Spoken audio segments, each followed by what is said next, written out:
Blue Lion, ngiyabonga mina nali iqhawe libambe unombolo 1 uma wasikugcineni. Asiyahleka inkosimalanga u-Andile Khumalo. Lapha kwizigungu zabathandi bakaMaskandi.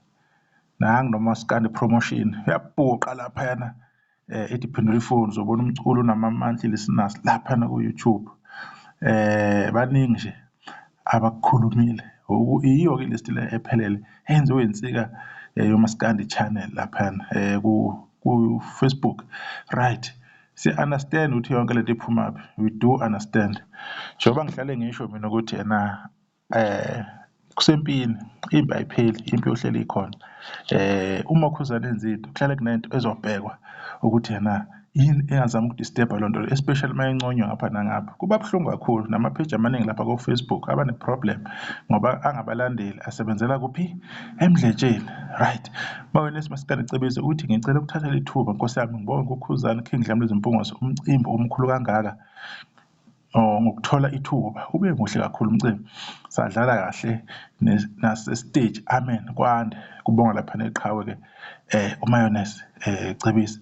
Right. Ezinye zey'thombe lezi iphume lapha emcimbini kaMaskandi kaKhuba lapha useThekwini People's Park. Bonke abantu bawuncomile uhambe kahle. Abantu ade bekhona laba abantu ade bekhala ngabo bazamile ukuletha iy'thombe ey'thize bakhomparisha umcimbi ngey'3 emdletsheni nalo kwahlala imuka nomoya.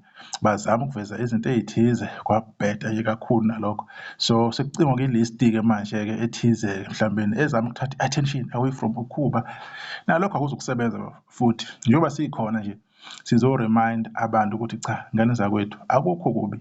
Hlezi izinto ekanje zenzeka, hlezi kuzanywa ngayo yonke indlela ukuthi kubuyiswe enye insizwa laphana uma ingasatrendi, uma ilahlekelwa i-trend ngandlela thizeni. Hleli bezama ukubheka ukuthi yiphi into mhlawumbe abangabheca ngayo uKhuzani ukuthi yena imbukiseka ebantwini.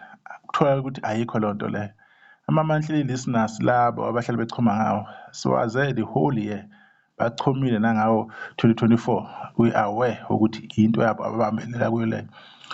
Kulo ma-monthly listeners mawuthi angena kulo Spotify uthi a-check uKhuzani banamamiliyoni awu-13 lo Khuzani ku-Spotify, more than 12 wamamiliyoni ingoma laphayana.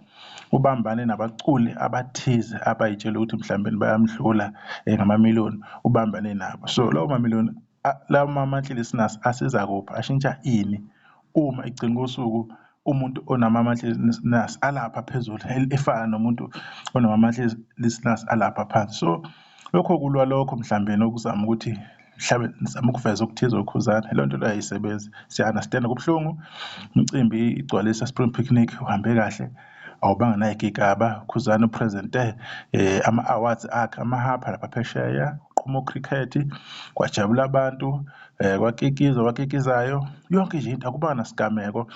Bonke abaculi ade beqashiwe bafikile, abekho ababeka inkinga ukungena esiteji kulo no-stage manager ukulaxaza phansi ama-microphone, akubanga bikho, umcimbi ubu-clean. So siya-understand mhlawumbe i-pain edeliver uKhuzani ngayo lo mcimbi lo ukuthi kanjani. Wakhipha nengoma enhle kakhulu kusalandela i-album eyi-21 nangoDisemba kuzoba nemicimbi futhi ethize emihle. So asazi ukuthi yena lento yama-monthly listeners nizoyisebenzisa until nini. Isiyabhora, isiyacika, isisetshenziswe kakhulu, ayiwenzi umehluko, ayishintshi indlela uKhuzani aphumelela ngayo. So kodwa sizokhu siwakhava-ke lawo maphosti eniwenzayo, siwaveze singawafihli mhlawumbe kuba ngathi asiboni. Cha, siyawabona ney'mpoqo laphana koMaskandi promotion. Siyazi ukuthi nisemdletsheni niqeshe khona, kubuhlungu iphumile iphi asazi ukuthi kwenzakalani, anikhulumi ngayo, aniyiphushi, ayikho ingoma eniyitrendisayo kuyo. Umuntu okumele ayibuzeke akhathazeke ukuthi kungani ningayiphushi EP the way ekade ifika ngakhona nikhuluma ngayo, asazi. Nalapho kuthiwa ivale khona asizwa, kodwa nje sizwa nje wona ama-monthly listeners ukuthi kanjani asazi. Kodwa-ke okwenoko lokho bafowethu sengizoyivala khona lapha ividiyo-ke kahle kahle bengizokwenza nje ividiyo encane, akukuningi abengizokwenza, bengizokhuluma nje ngezinto ezimbalwa ngiveze ukuthi qhubekani nizame mhlawumbe nokulwa, maybe ngelinye ilanga kuyonilungela, asazi kuyolunga nini, kodwa nje lento yama-monthly listeners ayisibhora kakhulu, anizame nokunye. and futhi kwalowo muntu loyo enimsupport-ayo mhlawumbe nibona ukuthi uhamba phambili, ngani-check ilist nibone ukuthi ukunamba bani abafana abancane bafikile kumaskandi bazowushintsha. Ngibonge ithuba sizodibana okuzayo, sizokhuluma ngomunye umsebenzi khona lapha eNdlovu Fire Studio TV. Ngibonge ithuba.